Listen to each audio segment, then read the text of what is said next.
The Canadian dollar right now sitting still above 72 US, so that is a good thing most of the time. Let's go to Thierry Wizman, global FX and rate strategist. He joins us now to talk some more about what's been going on. Thanks for your time. My pleasure. Why do you think we're seeing this extra buoyancy in the Canadian dollar? We started the month, of course, under the 70-cent mark. And is it just a continued tariff threat that's overhanging? Well, look, there has been a general depreciation of the United States dollar for the last 4 weeks. It's not that the U.S. dollar has depreciated against the Canadian dollar only. It's also depreciated against the euro, against the pound sterling, against the Australian dollar, against the Japanese yen. So a big and important part of the rally that we've seen in the Canadian dollar really reflects this general softness or weakness in the U.S. dollar. Having said that, I think that there is more potential appreciation for the Canadian dollar, in part because when you look at the positioning of traders right now, they seem to have preferred moving into the euro and into the yen, and in part because they're concerned about a recession and the implications of that for commodity prices.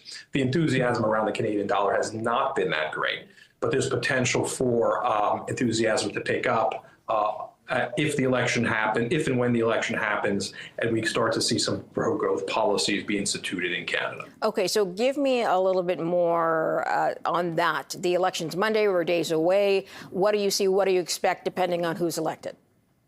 I think the good thing that one can say here is that almost regardless of whether Pierre Poilievre and the Conservatives win, or whether Mark Carney and the Liberals win and take a majority in the Parliament, Canada's probably going to be on a better footing than it was under Justin Trudeau. I think that both Mark Carney and Pierre Poilievre have the potential to institute pro-growth policies, whether it is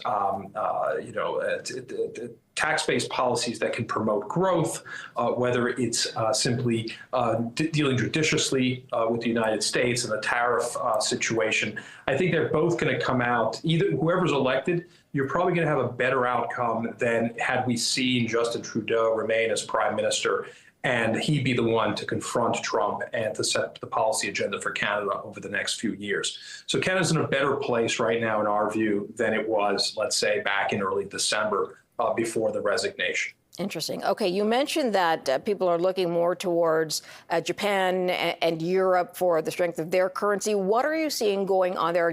Are they just more sort of insulated from the effect of the tariffs and a trade war? Yeah, well, look, given that there's been a presumption that the U.S. Economy is going to slow and that the global economy is going to slow because of the uncertainty around U.S. tariff policy, traders and investors have generally fled not towards the commodity currencies like the Canadian dollar or the Aussie dollar. They fled towards the more traditional haven currencies, certainly the Swiss franc and the yen. But the euro has joined that pack as an alternative to the U.S. dollar.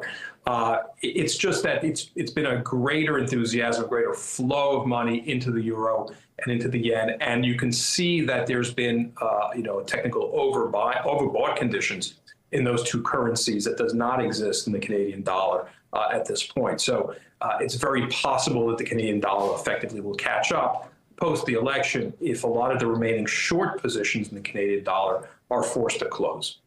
Okay, because the trade war is in this period of, uncertainty. We don't know what's going to happen with China. We're getting hints that perhaps that tariff situation will somehow get resolved, or at least the tariffs will be pulled back on China to a certain extent.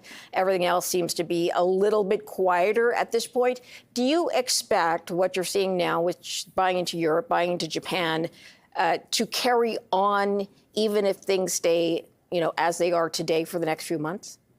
Not necessarily. It's very possible that if faith is restored in U.S. institutions and U.S. checks and balances, for example, we could get the U.S. dollar rally a bit. And if it does rally, it's more likely to rally against the euro and the yen, because those are the currencies are currently overbought, where net length or long positioning by speculators is already extended. So even in the situation where the dollar were to strengthen again, I suspect even in that case, the Canadian dollar might outperform the euro and might outperform the yen.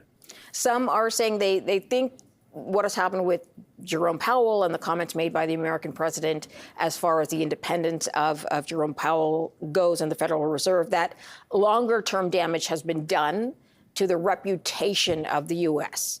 Do you see that? Do you agree? I do. I think this is not just about the tariff situation, although that's a big chunk, a big part of the erosion in the trust and confidence in U.S. institutions. But as you mentioned, there's also the idea that the Fed may lose its independence, or certainly that the president may seek to reduce the independence of the Fed.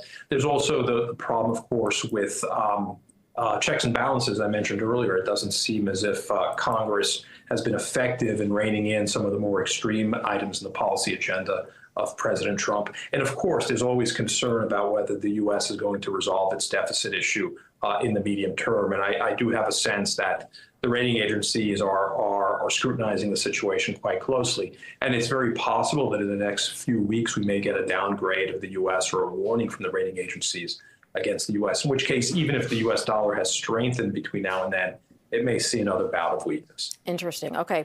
Thierry Wizman, I've got to leave it there, sir, but thank you for your time. Appreciate it. My pleasure.